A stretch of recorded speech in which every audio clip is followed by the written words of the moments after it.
second book for the month of July was The Power of Focus, Jan Canfield, Mark Victor Hansen, and Les Hewitt. The Power of Focus.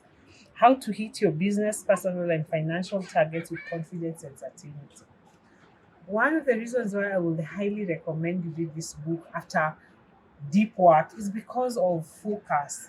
And I think that's why for the month of July, I really wanted to books on how to increase my focus. Like I know I need to work, I know I need to deliver, but so many times I get caught up in distractions.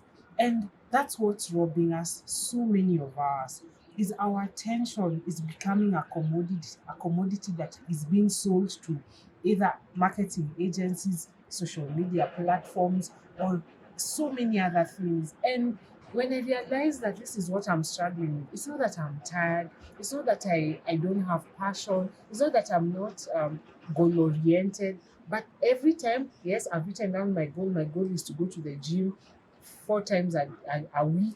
It was, I realized that I'm not going to the gym or I'm not doing this or that. And not only myself and so many of my friends, when we're having a conversation, the problem is focus, the power of focus. And when I read this book, I was just having so many moments of, oh my goodness, we need to focus. The enemy, the devil, is actually stealing so much from us with our attention. He's trying to, he now knows, yes, you're born again. He knows that you are anointed to do great works. That's not the problem. The problem is he will bring in distractions from every corner that are going to rob you of the thing that really matters. Is going to distract you against spending time with your family. Is going to distract you from good habits like going to the gym, eating healthy, and you'll start beating up on yourself and just telling yourself, I'm a failure, I'm a failure, I can't do this, I can't commit to that. But that's not the problem. The main problem is focus. And when I read this book, it's just had a very simple plan of how can you focus. So, and one of them was, are you able to delegate? Sometimes we end up feeling like, because this is my dream, this is my passion, I'm the one who came up with this agenda, that you have to do everything. You have to do everything from calling your clients, you have to do everything from emailing the email list. And sometimes all you have to do is delegate on the tasks that you actually don't need to really focus on, that need attention but can actually be delegated.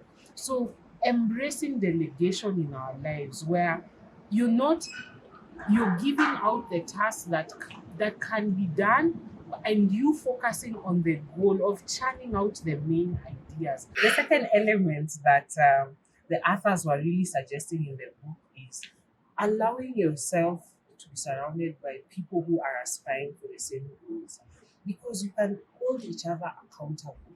You can hold each other accountable to the dream. Are you going to the gym? Have you worked out 4 times in a week? And then that helps in monitoring positive habits in your own life. Because sometimes we end up, when you're not being held accountable or surrounding ourselves with a group of mentors or friends who are aspiring for the same goal, we end up being distracted by things or being isolation. Basically, it's the concept of you are isolating yourself to be a lone sheep when you can actually be in a pack of people who are chasing the same dreams, chasing the same goals, and then holding each other accountable that you are all focusing on the same goal.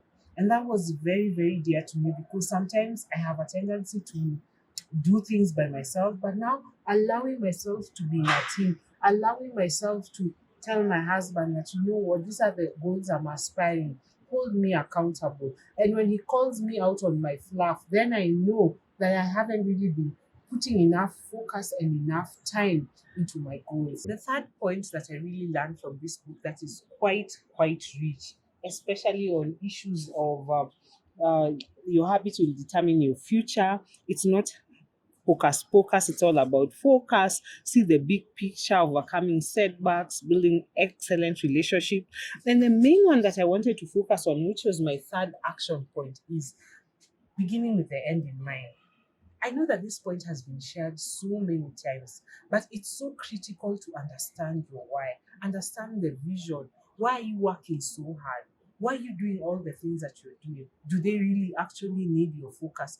Because when you can clearly determine this is your why, this is the bigger picture, you are seeing the picture of success, then you're able to say no to distraction. You're able to actually say no when people bring for you opportunities that are they feel like are important to you but are really not important to them. And that was one of the major things is sometimes you get so many invitations, so many opportunities to speak, maybe so many writing engagements, but are all of those things linked to the main purpose? Are they linked to your main vision? And when you can clearly tell your purpose, know your why, begin with the end in mind, it can be able to remove so much distraction from everything that you're doing. So once again, delegation. You have to delegate, surrounding yourself with people who are relationships that are in line with your goal, and being able to begin with the end in mind are the things that I want to share with you. There's so much more wealth and wisdom here. I don't like sharing everything because I want you to go and get the book and read it for yourself. But just remember that. And I think that was the greatest aha moment for me in the month of July after reading The Power of Focus and Deep Work by Carl Newton, is that your attention is actually a commodity in the 21st century. And everyone is trying to fight for your attention. If it's not the media fighting for your attention, it's the government trying to fight for your attention. If it's not the government, it's social media platforms. If it's not social media platform, it's billboards. If it's not billboards, it's your children, your family, everything from your main purpose and your main goal. You have to determine, are you going to let yourself continue being a commodity that is being used and you are not fulfilling your own agenda? So learn the techniques and the tricks that are being used by those who are great, those who are advancing in their life, and that is ensuring that you guard your focus at all costs.